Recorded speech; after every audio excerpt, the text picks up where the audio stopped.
Martin. Yeah.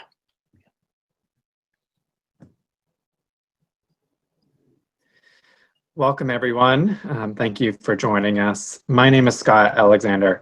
I'm a Senior Associate Dean of Admission and Director of International Enrollment, I know it's a mouthful, at Bates College, which is a small liberal arts and sciences college in Lewiston, Maine. So we're on the East Coast of the United States.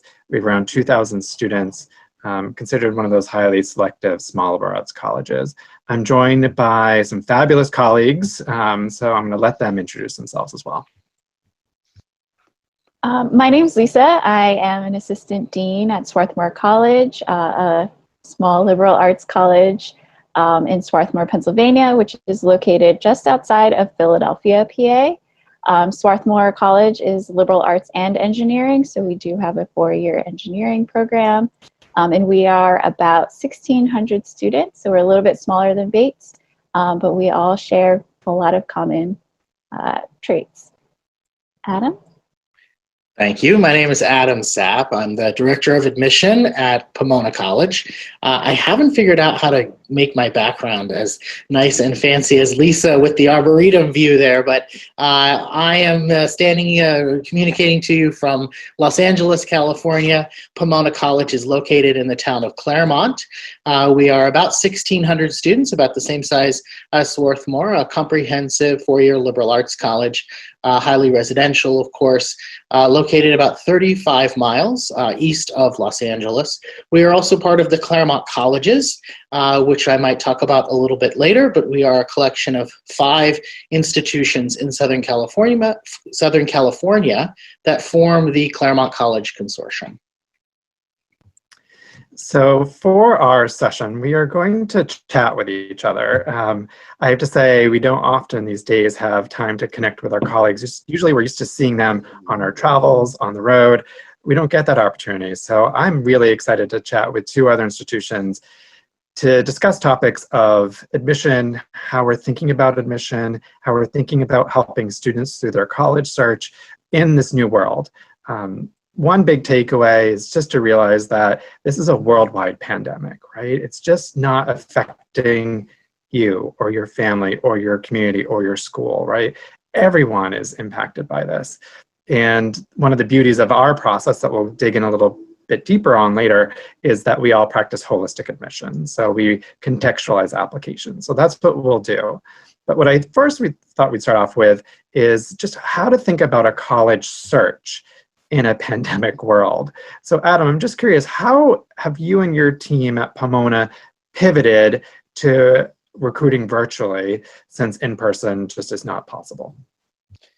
Yeah, so I have not been in my office since mid-March. We have an entire staff that works from home.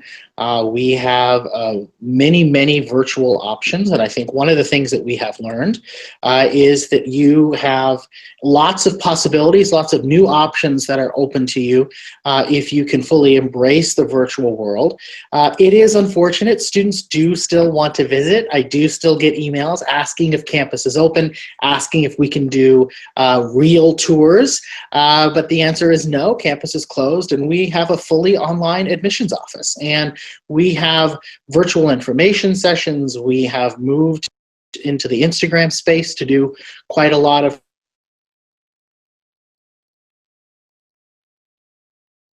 conversation there.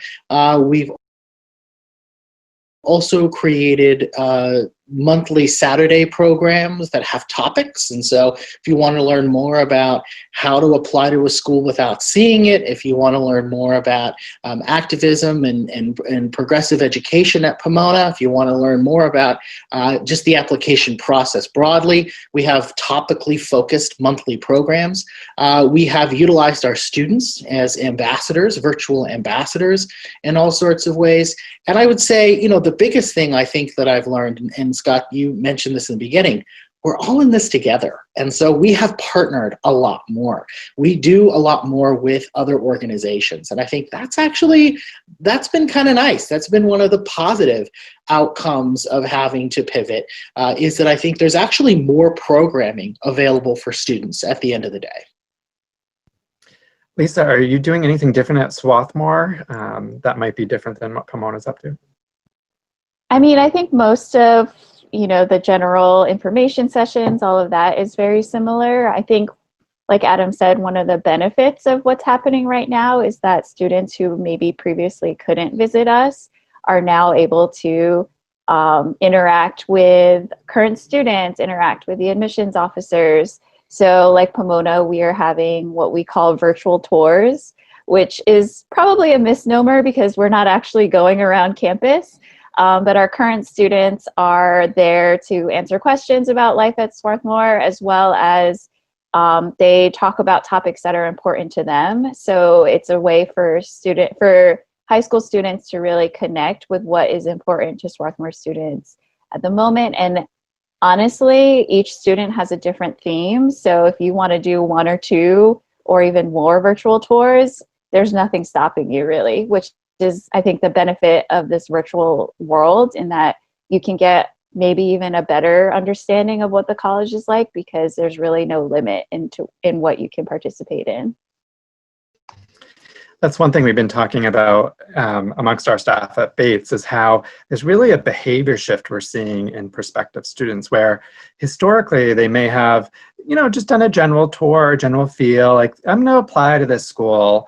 But in this virtual world, they're kind of acting like we would typically see with admitted students, where they're digging in deeper into specific topics and content that we haven't seen historically. So one of the real opportunities for us is to put out more content that addresses specific areas.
Yeah. That's been a large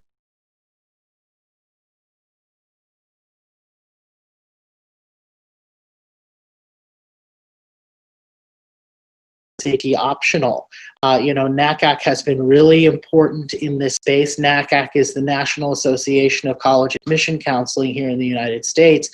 Their new CEO has pushed institutions quite a lot to be more transparent about what it means to be test optional. And so we've had to rewrite lots of policies and get those online. And that's been a large undertaking as well. Great. Lisa, do you want to talk a little bit? We all practice holistic admissions. Do you want to educate everyone on kind of what that is and how you kind of see us applying this given the ever-changing world circumstances?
Life, from education to family, but there'll also be, excuse me, opportunities for your counselor to do the same.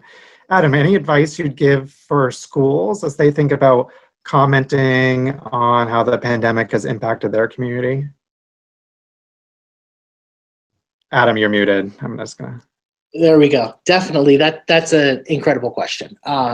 One of the things that I think we are hoping that counselors are going to be able to do, one is to address any changes in curricular offerings, in grading, or in any kind of interruption in internal grades or external examinations. And so if the National Exam Board has canceled exams, or if internal grades are no longer going to be available, or if they're going to look different, that's more what I'm hearing. They might not look like they did, but we'll have something. I think all of those kinds of policy changes, academic curricular changes, any way that a counselor can highlight that, whether it's through additions or changes to the school profile, simply writing about it directly in a recommendation, or communicating it in some other way to the admissions officer, either via the application or through communication channels that we already have.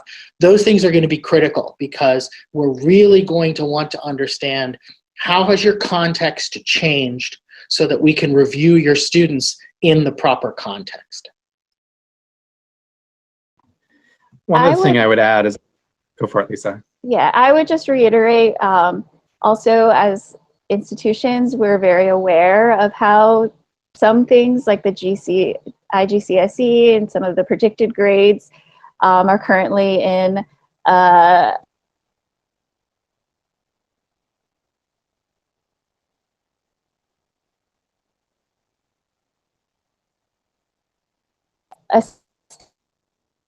key situation, let's say, and those are things that we're aware of, but we really want to hear from counselors of how that has impacted your school specifically, so that we can have more context of how the applicant, in your school context is really, their grades might have changed a little bit or something. That's really where I think the counselor recommendation is key.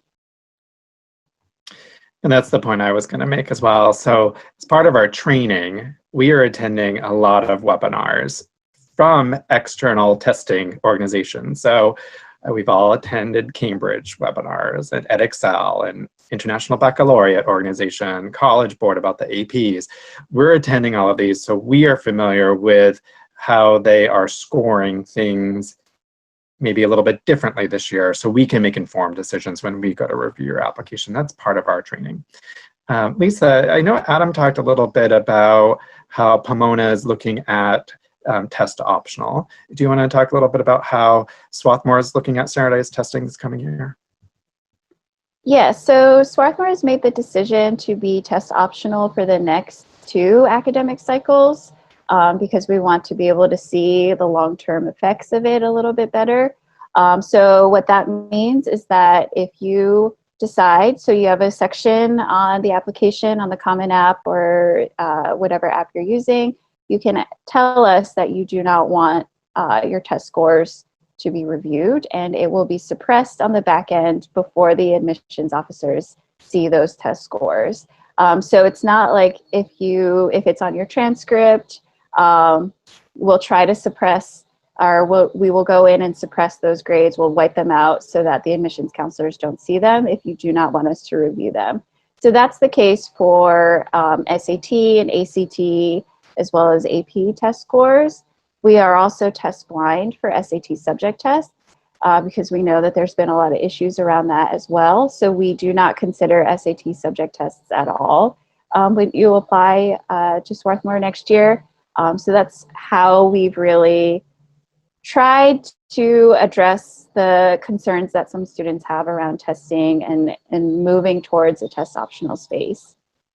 Yeah, and Scott, so I know that Lisa and I are novices to test optional, but gosh, Bates has been test optional for years, right? Yeah, since 1984, so longer than most of our applicants have been alive. Even I've been alive, right? So just a little quick tutorial. SAT started as a military entrance exam. And like everything in the United States, we start with the military because we have a military industrial complex. We morph it into be other things.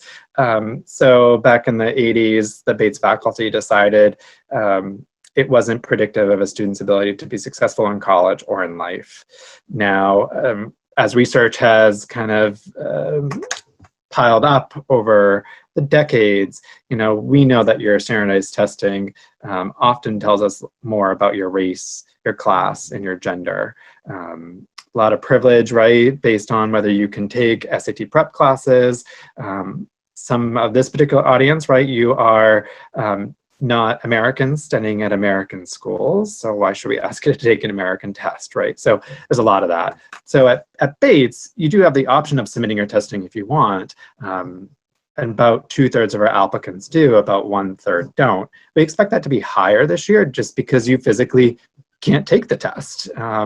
And that's going to be completely okay. What will be really interesting is how other entities, say US News and World Report, how they adjust to this, because part of their ranking system, and I just want to make sure everyone realizes that US News and World Report is not an official government ranking in the United States. It is a magazine, right? It's designed to sell publications.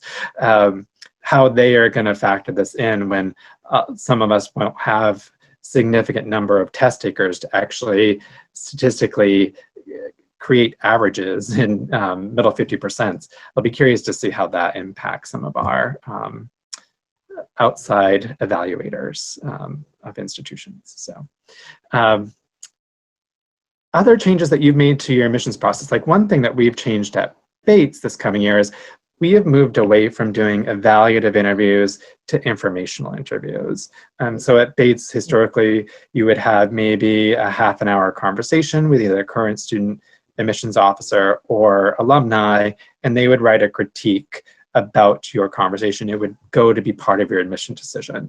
We've opted to move away from that, given the flux of everything that's happening in the world. And so now we're just doing informational interviews where students can talk about themselves, but they also can ask questions about the institution, just to see if it's a good match, a good fit for them.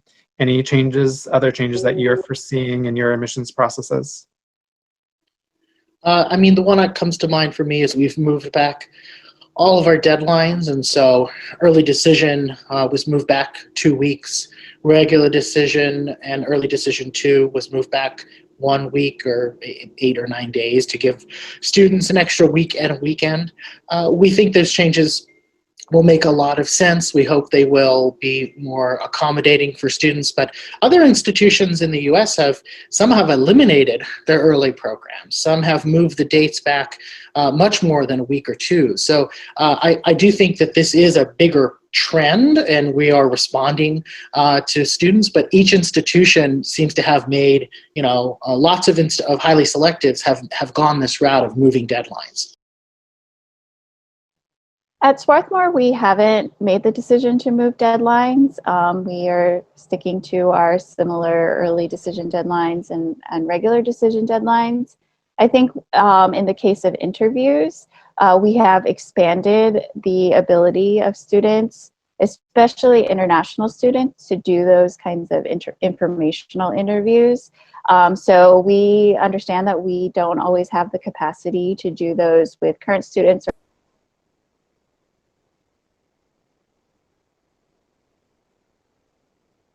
alumni. So we have expanded our offering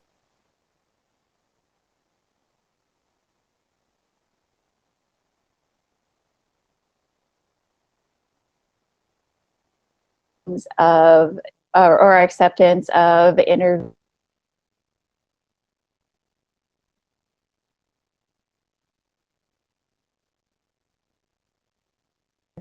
external interview systems like Initial View, Veracant, and Dual.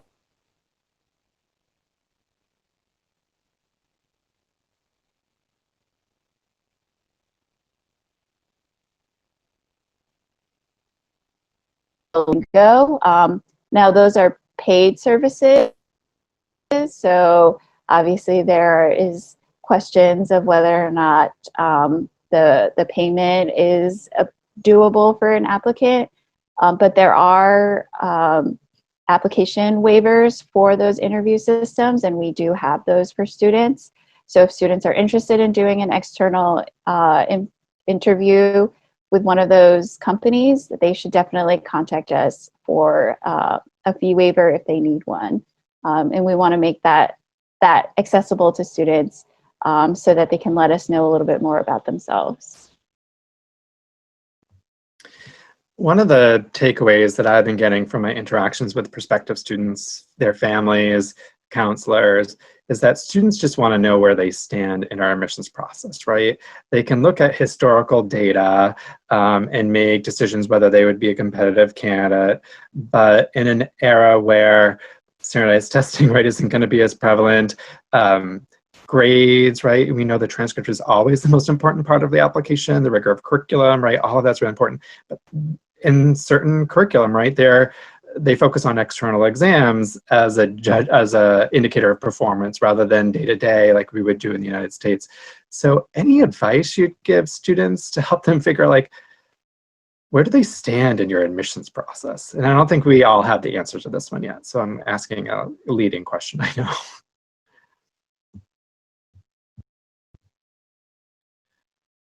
Adam, Lisa, no one wants to chime in. I can start. Yeah, no, because I felt like I was starting a lot, so I thought I'd let Lisa start.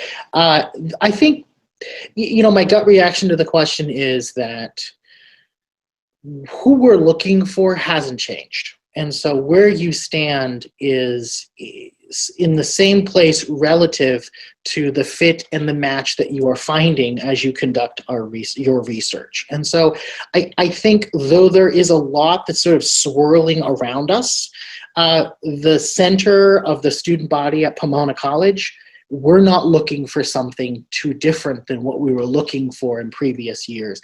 I still want a Pomona kid. I still want a student who is intellectually curious, embracing multidisciplinary, transdisciplinary study, has passions and interests, but is open-minded enough to consider new areas of pursuit, thinks about residential education and intense, rigorous, engaging dialogue with faculty in small classes, and, wants to be in SoCal. And I think that those kinds of things are still the center or the anchor, you might say, of our review. But there are going to be a lot of permutations on the theme of a strong student. How we get there, reading in context based on the information we do or do not have to evaluate, is going to be much more variable this year. But I do think, given the training and the expertise and the knowledge that we have about the job and about the institution, that we're going to be okay. I agree. And to reiterate, all three colleges are small residential communities.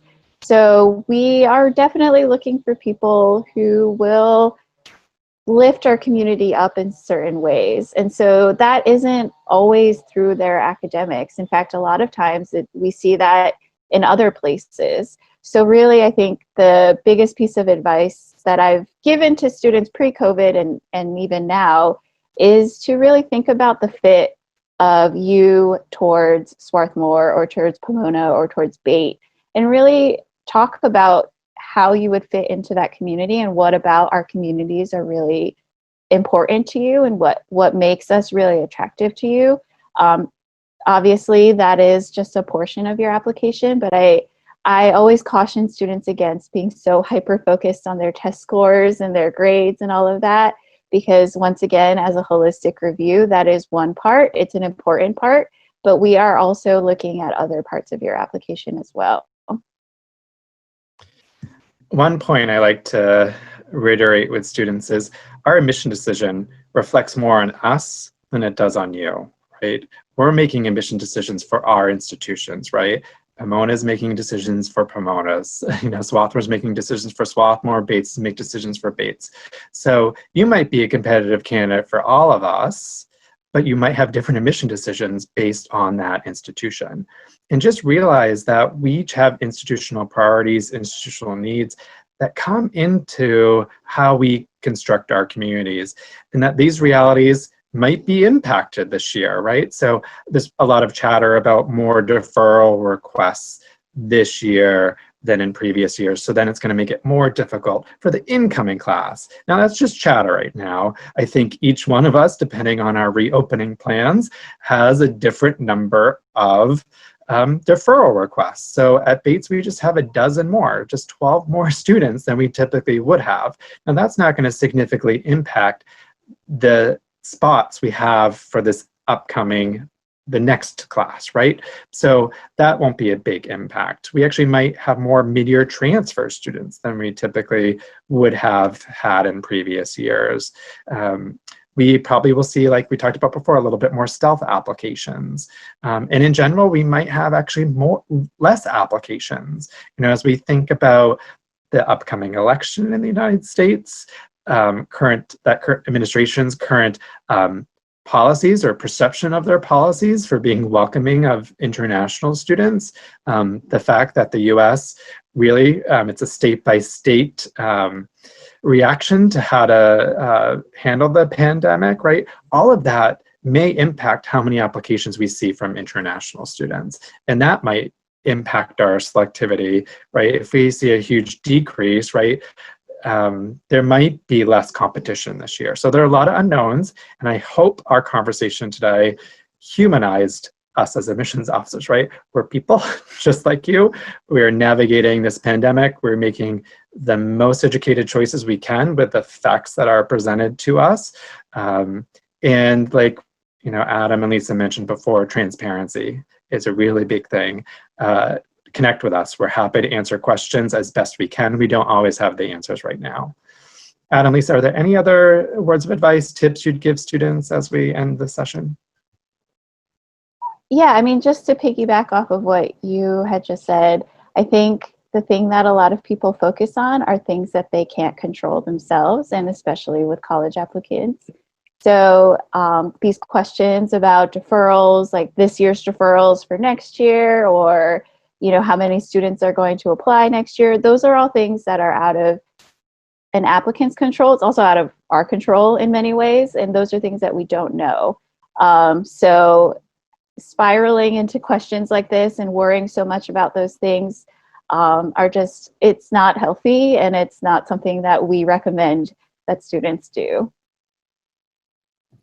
Yeah, and I think my advice is that this year more than ever, given the explosion of virtual platforms to learn about us and learn about various topics, that mental health and self-care has never been more important. That you are, and if you're a parent, your children are about to be perhaps overwhelmed, quite frankly, by the amount of options that they are going to have in front of them to do research. And it's in all of our best interest to take care of our kids, to make sure that we have created ways for them to achieve balance. And if you are a student, that you are self-actualized enough to be able to create balance for yourself, to know when to put it down, to know when to not look at yet another recording. Really, truly be careful, because it can be easy to be sort of sucked into this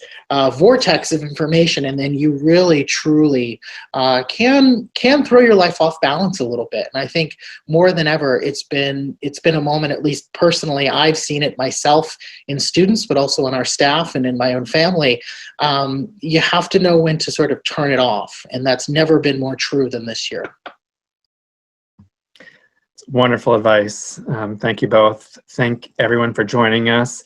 We will be at our tables in the virtual college fair, so feel free to stop by our tables, say hello. Our contact information will be listed as well, so if you don't catch us at our tables, feel free to send us any communications. We love hearing from prospective students, and we want to help you through your college search. Thanks again.